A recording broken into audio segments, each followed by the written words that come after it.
Можете да се намирате в момент, в който всичко изглежда невъзможно. Животът, с неговите предизвикателства, носи тежест, която изглежда непоносимо. Събуждате се уморени, умът ви е пълен с притеснения, а погледът ви е загубен в сметките, които не спират да идват. Има моменти, в които се чувствате сякаш сте в лабиринт, без изход, без надежда. Но знайте, че дори в най-отчаяните ситуации има мощна сила, която може да трансформира всичко – вашата вяра. Вярата е повече от чувство, тя е мощен двигател, който може да премести планини. Много пъти можете да почувствате изкушение да се съмнявате, да мислите, че вашите молитви не се чуват, че промяната, която толкова желаете, е далеч, почти недостижима. Въпреки това, Божието Слово ни учи, че вярата, дори и малка, е способна да извърши невъзможното. Матей 17:20 Исус казва, че ако имаме вяра, колкото едно синапено зърно, можем да кажем на тази планина: махни се от тук и иди там. И тя ще отиде. Това означава, че онова, което изглежда непреодолимо, може да бъде преместено. Не сте сами в това пътуване. Трудностите могат да са истински и потискащи, но именно в тази долина на сянката Бог се открива с най-голяма яснота. Неговото присъствие е като светлина в тъмнината, носеща надежда и обновление. Когато се отдавате на Него, предавайки притесненията и страховете си, нещо чудесно започва да се случва. Започвате да виждате обстоятелствата да се променят, макар и бавно. Промяната може да започне във вас, трансформирайки вашите думи, вашите мисли и, следователно, вашите действия. Много пъти това, което ви пречи да напреднете, са думите, които казвате за живота си.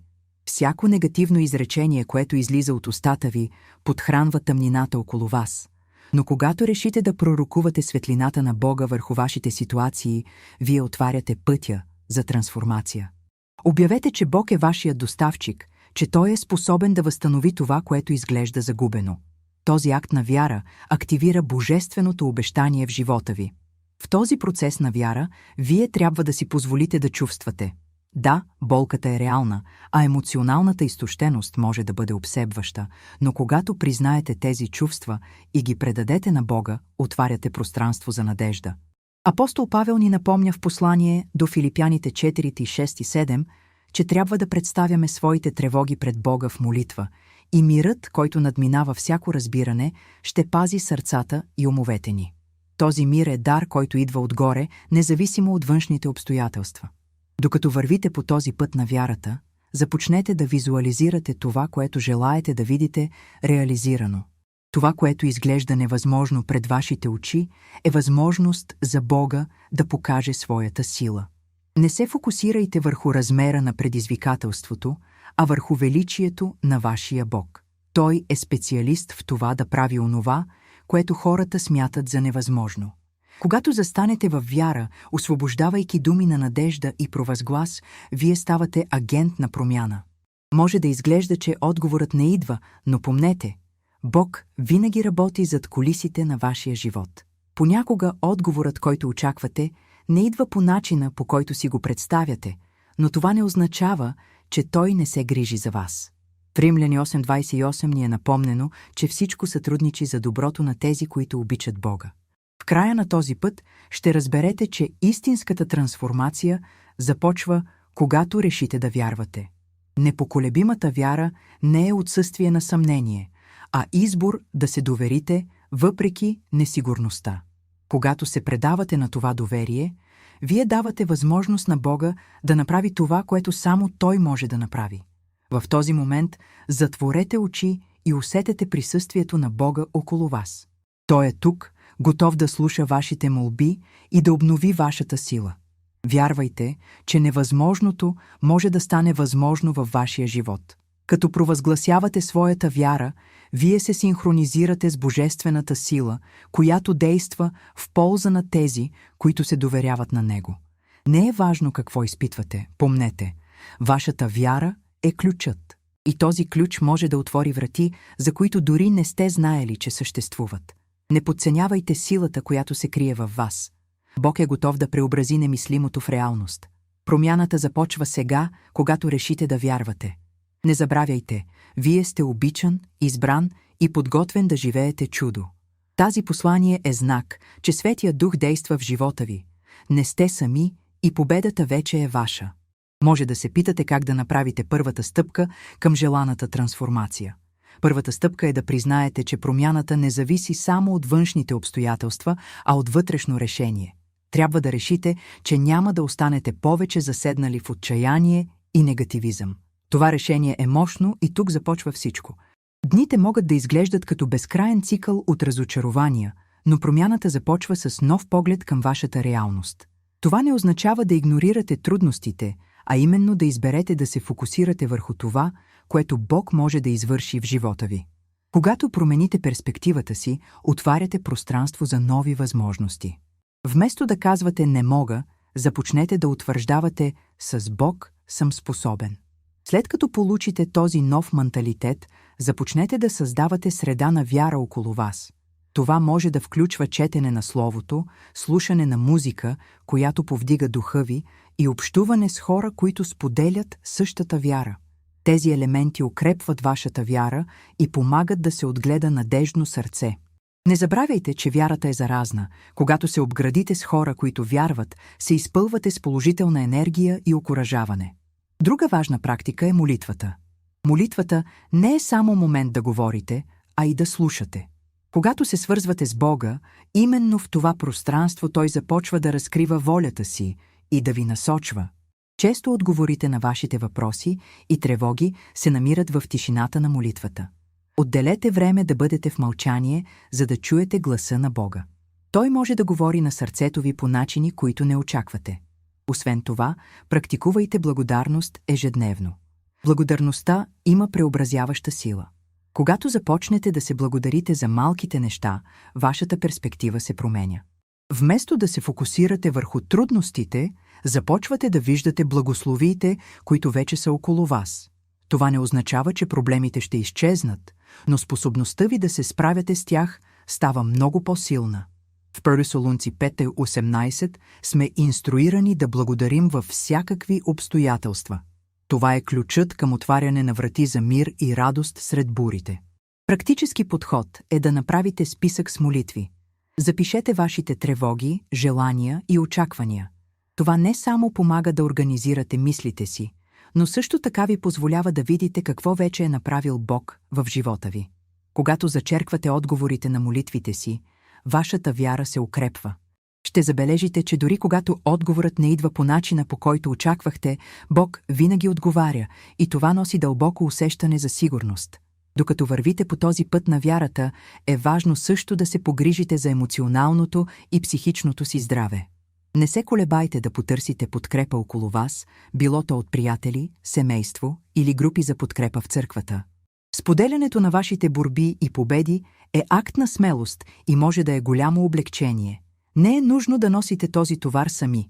Общността на вярата е дар от Бога за нас, предлагаща подкрепа, любов и насърчение. Друг важен аспект е обновяването на ума. Римляни 12:2 ни учи да не се съобразяваме с този свят, а да бъдем преобразувани чрез обновяването на ума си. Това означава, че трябва да бъдете внимателни към съобщенията, които консумирате, и към разговорите, които водите. Избягвайте да храните съзнанието си с негативизъм и безнадежност. Вместо това, избирайте да се изпълвате с истината на Словото на Бога. Което четете, слушате и говорите, формира това кой сте и как виждате света. Никога не подценявайте силата на една дума на насърчение. Когато се чувствате обезкуражени, не забравяйте, че вашите думи оказват влияние. Говорете на себе си за обещанията на Бога. Утвърдете, че сте обичани, избрани и благословени. Тази ежедневна практика на деклариране на истината за живота ви помага да укрепите вярата си и да укрепите идентичността си в Христос. Понякога може да се сблъскате с препятствия, които изглеждат непреодолими. В тези моменти помнете, че вашата вяра е щит. Ефесяни 6:16 ни казва да вземем щита на вярата, с който можем да изгасим всички горящи стрели на злото. Това означава, че вашата вяра не е просто пасивна вяра, а активен инструмент, който използвате, за да се справите с трудностите. Когато се изправите с вяра, се поставяте в позиция като духовен войн, готов да се бори за обещанията на Бога. И ако съмнението или страхът се опитат да ви завладеят, помнете, че това е естествена част от пътуването. Важно е да не позволите на тези чувства да ви доминират. Вместо това, донесете ги на светло. Говорете с Бога за своите съмнения и страхове. Той вече знае сърцето ви и е готов да ви помогне. Уязвимостта пред Господа е само по себе си акт на вяра. Завършвайки този момент, запомнете, че не сте сами. Бог е с вас, слушайки вашите молби и работейки в живота ви, дори когато не можете да видите. През цялото това пътуване е от съществено значение да поддържате сърцето и ума си в съответствие с истината на Бога. Преобразуването, което търсите, започва с вашата вяра и вашия ангажимент да живеете тази истина всеки ден. Бог има план за вас и този план е добър. Вярвайте, че най-доброто тепърва предстои. Това е моментът да се изправите, да заявите своята вяра и да тръгнете към бъдещето, което Бог е приготвил за вас. Вашата история се разгръща и следващата глава може да бъде най-вълнуващата от всички. Когато се сблъсквате с моменти на несигурност, е важно да помните, че вашата вяра може да бъде яката, която ви държи здраво. Често животът поставя предизвикателства, които могат да изглеждат непосилни, но именно в тези моменти имате възможност да упражните вярата си и да се приближите още повече до Бога. Всяка трудност е шанс да растете и да се укрепвате в духа. Като погледнете на живота си, направете самоанализ, попитайте се, как съм реагирал пред трудностите? Позволявате ли на разочарованието и тревожността да доминират мислите ви?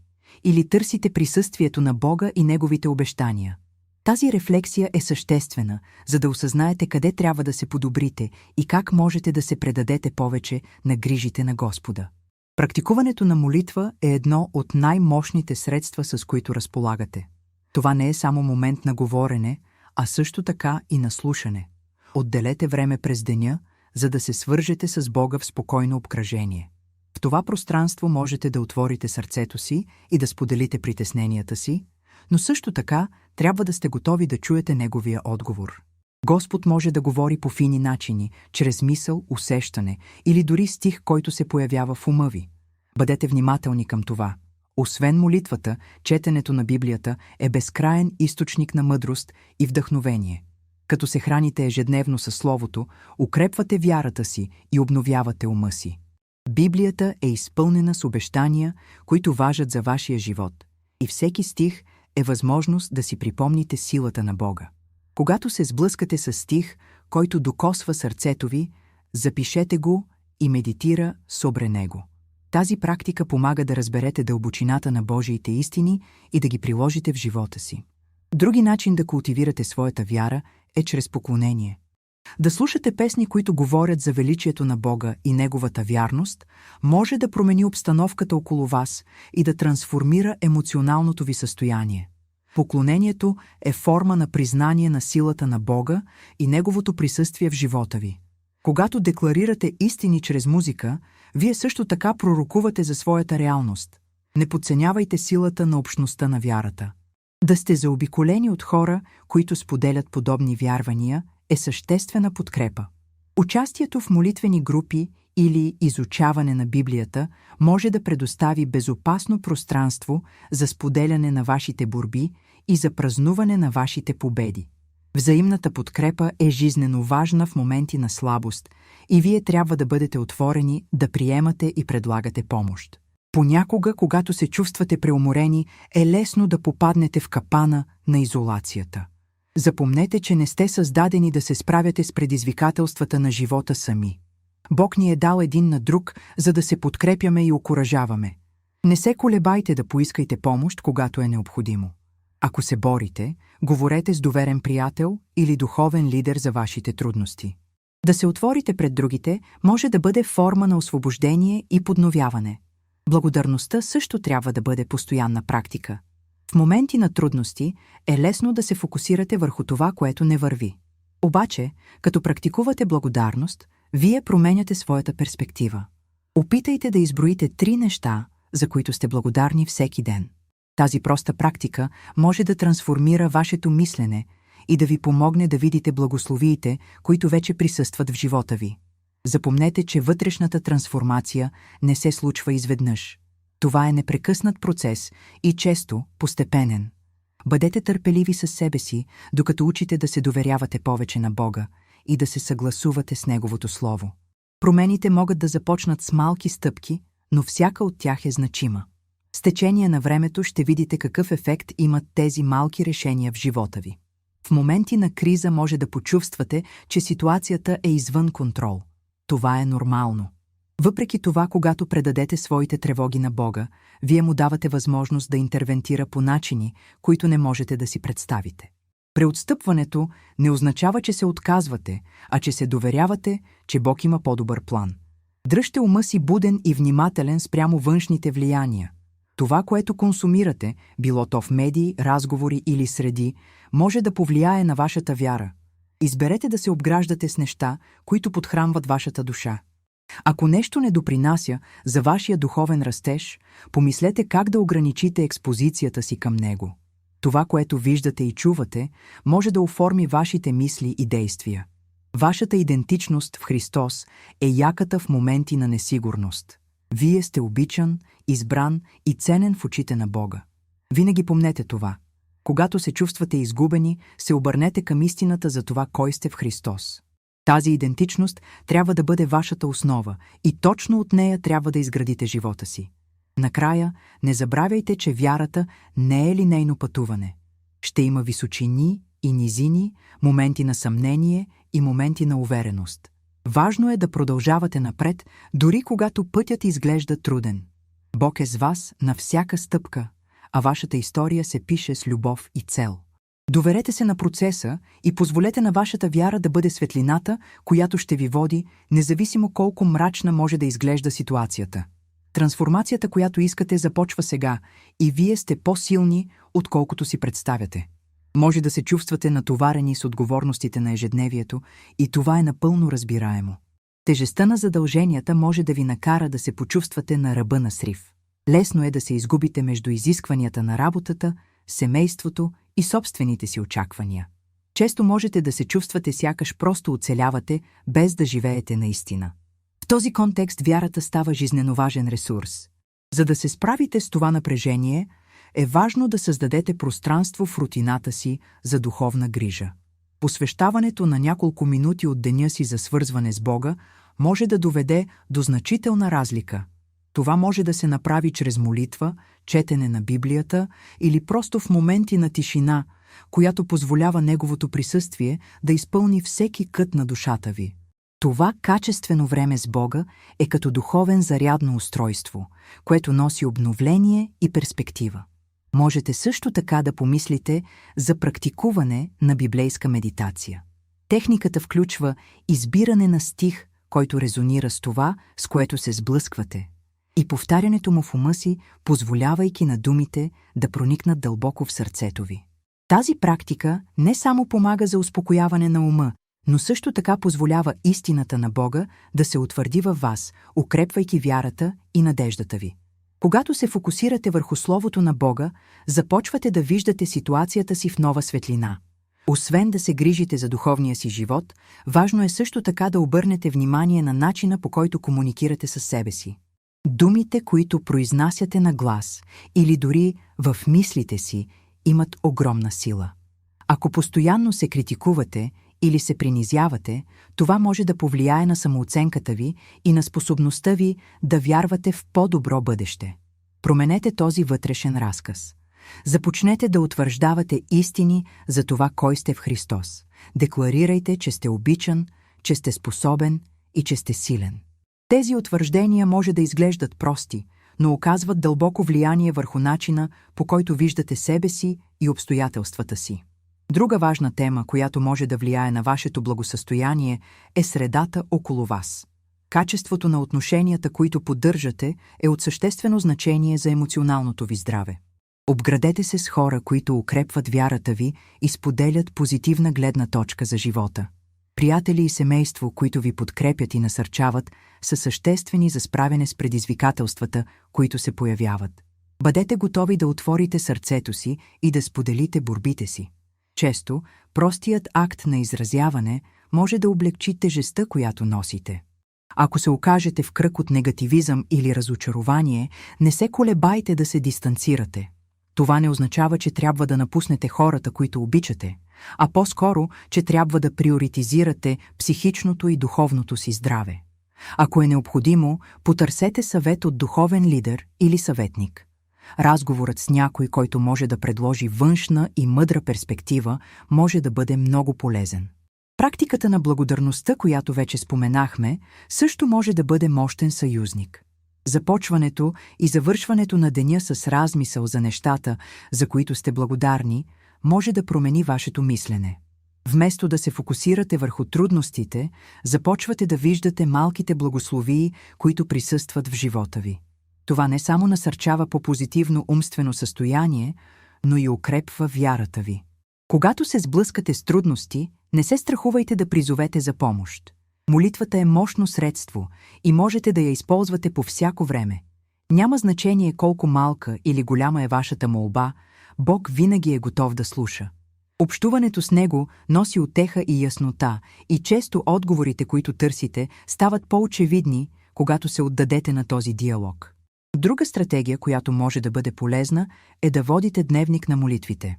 Записването на вашите тревоги, вашите молитви и как сте усетили отговорите на Бога може да бъде начин да видите как Неговата ръка действа в живота ви.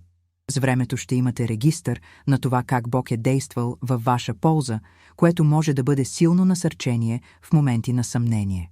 Докато продължавате това пътуване на вяра, запомнете, че растежът не се случва от днес за утре. Това е непрекъснат процес, който изисква търпение и постоянство. Ще има моменти, в които ще се чувствате обезкуражени, но това е част от хода. Важно е да не се отказвате. Продължавайте да търсите присъствието на Бога, продължавайте да декларирате Неговите обещания и продължавайте да вярвате, че Той работи във вас. Преобразуването също може да изисква да се освободите от вредни навици. Може би е време да прецените какво консумира вашето мислене и време. Ако прекарвате часове в социални мрежи или гледате съдържание, което не добавя стойност към живота ви, обмислете какви промени можете да направите. Изберете да храните ума си с неща, които насърчават духовния растеж, като вдъхновяващи книги, подкасти или проповеди, които говорят на вашето сърце. Накрая, но не на последно място, бъдете нежни към себе си. Всички ние срещаме борби и предизвикателства и е нормално да имаме лоши дни. Не се упреквайте, ако се чувствате така. Признайте вашите чувства, но не позволявайте те да определят кой сте.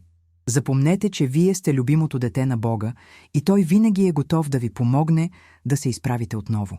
Вашето пътуване на вяра е уникално и всяка стъпка, която правите към Бога, е ценна. Продължавайте да търсите, продължавайте да вярвате и продължавайте да вървите напред. Вие сте по-силни, отколкото си представяте, а най-доброто все още предстои. Преобразуването, което жадувате, започва сега и вие имате способността да оформите бъдещето си с вярата, която изповядвате. Вярвайте и напредвайте с кураж. Преди да излезеш, направи две неща сега. Дълбоко вдъхни и запази това, което е докоснало сърцето ти днес. И ако има смисъл, сподели тази история с някой, който също се нуждае да я чуе.